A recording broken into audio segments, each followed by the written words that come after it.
Santiago, que tenemos que tener cuidado con ello, ¿sí? Versículos 10 y 11. Pues el que obedece todas las leyes de Dios, menos una, es tan culpable como el que las desobedece todas. Porque el mismo Dios que dijo, no cometas adulterio, también dijo, no cometas asesinato. Así que, si ustedes matan a alguien, pero no cometen adulterio, de todos modos han violado la ley. ¿Y qué es lo que tenemos que tener cuidado con este pensamiento? ¿Sí? Santiago, tampoco Dios, ¿sí?, hace distinción entre la cantidad, los muchos o los pocos pecados, ni tampoco en la calidad, que sean graves o leves. No existe el concepto del pecado venial, el pecado que no tiene castigo, o la mentirita blanca que a veces podemos llegar a decir. Todo pecado es un quebrantamiento de la ley entera de Dios, porque cada precepto es expresión de su ley, de la ley de Dios, y está respaldado por su autoridad. Pero tengamos cuidado con esto. No debemos utilizar este principio para racionalizar que se puede pecar. ¿Cuál sería? Bueno, como no puedo obedecer todo el mandato de Dios, toda la ley de Dios, entonces tampoco lo intento, ¿sí? Porque si transgredo uno, transgredí todos, y bueno, transgredo todos y estoy en la misma situación, ¿sí? Digamos un ejemplo de la vida cotidiana, ¿sí? Es tanta infracción estacionar mal en un lugar prohibido que cruzar un semáforo en rojo. Evidentemente las dos son infracciones a la reglamentación de tránsito. ¿Qué ocurre? Las consecuencias son totalmente distintas. Ambos son transgresiones. Pero bueno, en un mal estacionamiento no genero tanto conflicto como un cruzar un semáforo en rojo donde pongo en peligro la vida de otras personas o mi misma vida, ¿sí? Entonces tengamos cuidado con esto. No podemos decidir guardar una parte de la ley y olvidarnos del resto. No existe el pecado parcial, es decir, bueno, pero yo obedezco en todo, pero de vez en cuando se me escapa una mentira. Bueno, lamento, pero somos culpables de transgredir la ley de Dios. Somos pecadores, ¿sí? Y somos necesitados del perdón de Dios, ¿sí? Debemos compararnos con las normas de Dios y no con las de otra persona, ¿sí? Cuando pecamos, debemos arrepentirnos y debemos pedirle perdón a Dios y por sobre todas las cosas, seguir hacia adelante con el esfuerzo de poner en práctica nuestra fe. No porque ya pecamos, ya estamos excluidos. No, no, no. La gracia de Dios también nos alcanza allí.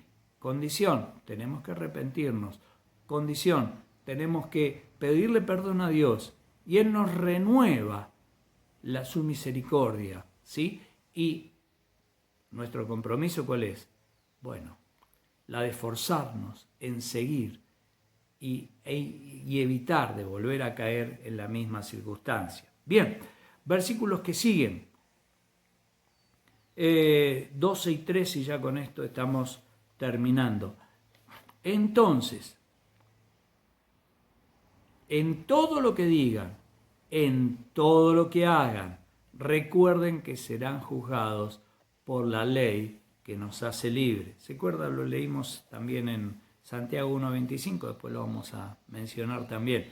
No habrá compasión para quienes no hayan tenido compasión a otros. Pero si ustedes son compasivos, Dios será misericordioso con ustedes cuando los juzgue, ¿sí? ¿Cuál es nuestra responsabilidad? Es la de hablar y la de actuar de acuerdo a los principios divinos, ¿sí? La realidad es que somos salvos por gracia, no por cumplir con la ley. Entonces, eso nos lleva a nuestra responsabilidad de obedecer a Cristo. Su gracia, la gracia de Dios, expresada en cada uno de nosotros, a través de la obra de Cristo, no nos quita la responsabilidad de obedecerle con gozo y con buena voluntad. Y leemos el capítulo 1, versículo 25 de Santiago. Pero si miras atentamente en la ley perfecta que te hace libre y la pones en práctica y perseveras en ella y no olvidas lo que escuchaste, entonces Dios te bendecirá por tu obediencia. ¿Sí? No podemos pensar de que podemos ganarnos el perdón de Dios porque perdonamos a otros. Es solo por la misericordia de Dios que Él nos perdona. ¿Sí? Cuando no perdonamos a otros después de haber recibido el perdón de Dios, demostramos que no apreciamos ni entendemos su misericordia. ¿Sí? Y vamos a leer Mateo 18:35, el caso que Jesús puso, el tema de la parábola esta que dio de dos deudores que se comportaron totalmente distintos, ¿sí? O la parábola de aquel que no quiso perdonar después de haber sido perdonado, que sería nuestra situación. Termina 18:35 de Mateo. Esto es lo que les hará mi Padre Celestial si